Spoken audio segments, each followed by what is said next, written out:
that's why this friendship, it's not about borders, it's not about boundaries, it's about a heart-to-heart connection between the people of Turkey and between the people of Pakistan.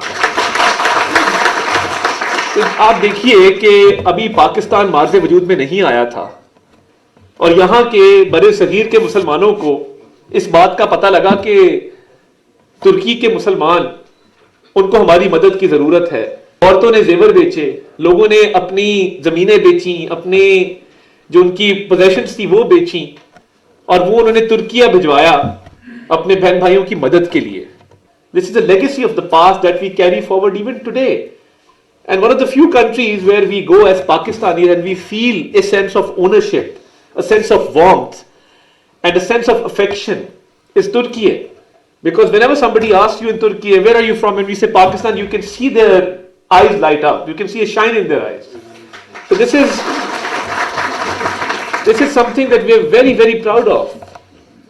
اور اس بات کی قدر دیکھیے, ترک قوم نے اتنی دہائیاں گزر جانے کے بعد انہیں پتہ ہے کہ یہ برے صغیر کے مسلمان تھے جو آج کے پاکستان میں رہتے ہیں, جنہوں نے ہماری اس وقت قدر کی تھی. تو ہمارے پہ فرض ہے کہ ہم نسل در نسل جو ہے اس محبت کے سلسلے کو, اس آپس میں ایک بھائی چارے کے سلسلے کو آگے بڑھائیں.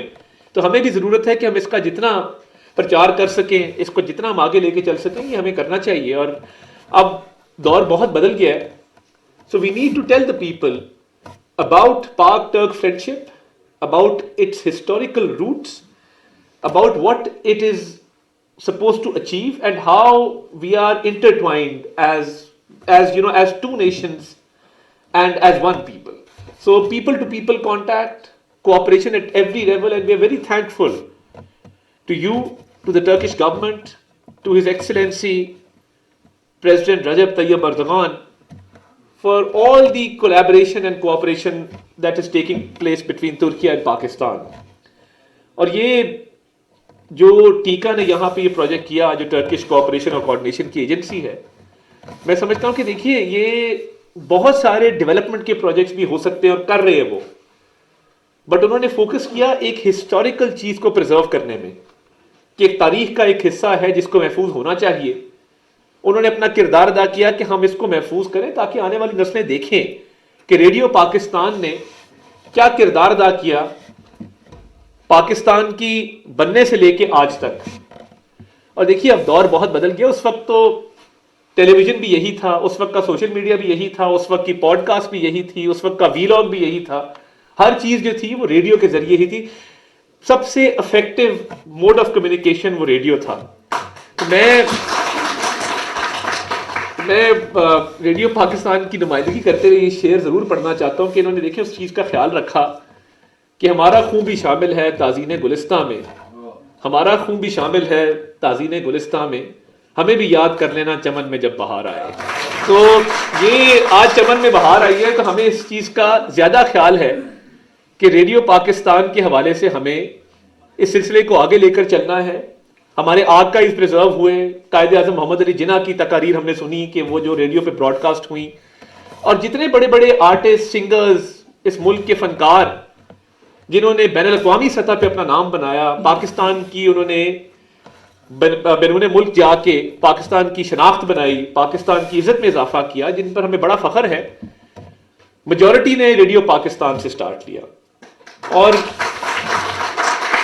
اور میں یہ سمجھتا ہوں کہ جو کردار ادا کیا جا سکتا تھا, دیکھیے ایک ہوتا ہے موڈ آف کمیونیکیشن, اس کے علاوہ وہ اویئرنیس کیمپینز ہوں, وہ جنگوں کے دوران قوم کا, افواج کا حوصلہ بڑھانا ہو, وہ انٹرٹینمنٹ ہو, وہ آپ کی اکانومی ہو. ایگریکلچر کے پروگرامز کیوں ریڈیو پہ چلتے تھے, اس کی کیا وجہ ہے کہ آپ کی رورل اکانومی تھی. آج بھی ہماری میجورٹی رورل اکانومی ہے جو زراعت پہ بیسڈ ہے. تو ایگریکلچر کے پروگرام کی ضرورت اس لیے پیش آئی کہ آپ کی اکانومی کی بیک بون کو سٹرونگ کیا جائے. اور آج کل کے لوگ اس کو نہیں سمجھتے کہ جب زراعت پہ کوئی پروگرام چلتا تھا تو جو زراعت کے حوالے سے انوویشنز کی جاتی تھیں یا معلومات دی جاتی تھیں, اور جب فصل اچھی ہوتی تھی تو آپ کی فصل ایکسپورٹ بھی ہوتی تھی, آپ کو زر مبادلہ بھی ملتا تھا, اور جب فصل اچھی ہوتی تھی آپ کی اکانومی میں پیسہ بھی سرکولیٹ ہوتا تھا, آپ کی اکانومی جو ہے وہ ترقی بھی کرتی تھی. تو جہاں پہ آرٹس کا کلچر کا ایک رول ہے وہاں پہ اکانومی کے اندر بہتری لانے کا, اکانومی کو سٹرونگ کرنے میں بھی ریڈیو کا رول رہا ہے. خدا نہ خواستہ کوئی قدرتی آفت آ جائے تو اس دوران کس نے کس کی مدد کرنی ہے, کیسے کرنی ہے, احتیاطی تدابیر کیا اپنانی ہے, اور کن چیزوں کا خیال رکھنے کی ضرورت ہے, کون سے ایریاز کے اندر زیادہ اس قدرتی آفت نے تباہی مچائی ہے. تو ہم پاکستانی بڑے ریزیلینٹ لوگ ہیں, جب کوئی آفت آ جائے ہم یوں اکٹھے ہو جاتے ہیں. دنیا میں اتنی چیریٹی کوئی اور قوم نہیں کرتی جتنی پاکستانی قوم کرتی ہے. دنیا کے اندر آزاد کشمیر میں زلزلہ آیا, پورے پاکستان سے لوگ اکٹھے ہو کے وہاں پہنچ گئے. 2010 کے فلڈ میں نے دیکھا, میں سندھ والی سائڈ پہ بھی گیا, میں مظفر گڑھ, دائرہ دین پناہ, ان علاقوں میں بھی گیا. میں نے پورے پاکستان سے لوگ دیکھے کہ امدادی سامان لے کے پہنچے ہوئے تھے. تو یہ ہم بڑے ریزیلینٹ لوگ ہیں. اور میں یہ سمجھتا ہوں کہ دیکھیے اس میں بھی اس وقت جب موڈ آف کمیونیکیشن خاص نہیں تھا, تو اگر کسی نے کسی کی مدد کرنی ہے کسی آفت زدہ علاقے میں تو وہ کیسے کرے گا. اس میں ریڈیو کا کردار تھا یہ بتانے میں کہ یہ قدرتی آفت کہاں آئی ہے, اس کا نیچر کیا ہے, اس کا میگنیٹیوڈ کتنا ہے. تو یہ آج کا دن یہاں پہ ہم پاک ٹرک کولیبریشن کو بھی سیلیبریٹ کر رہے ہیں, اپنے ماضی کو, اپنی ہسٹری کو پرزرو کرنے کو بھی سیلیبریٹ کر رہے ہیں, ریڈیو پاکستان کے کردار کو بھی سیلیبریٹ کر رہے ہیں. ہمیں فیوچر کی بھی بات کرنی ہے, اور مجھے خوشی ہے کہ ریڈیو پاکستان میں پوڈ کاسٹ شروع ہوئی ہیں اور بہت سارے لوگ مستفید ہوتے ہیں ٹریول کرتے ہوئے, آتے جاتے ہوئے. اب ریڈیو پاکستان کو سنتے ہیں, ہمارے ایف ایم کو سنتے ہیں.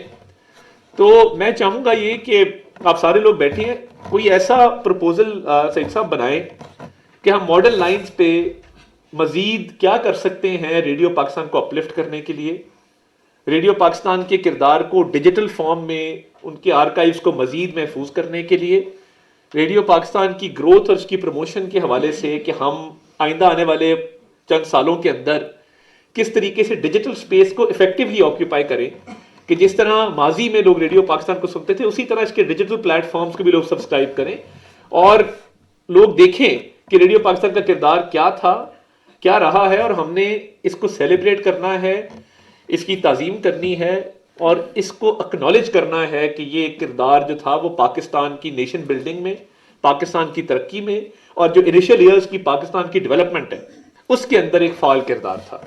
یہ ادارہ ہم سب کا ادارہ ہے اور اس کی فلاح و بہبود ہمارے ذمے ہے.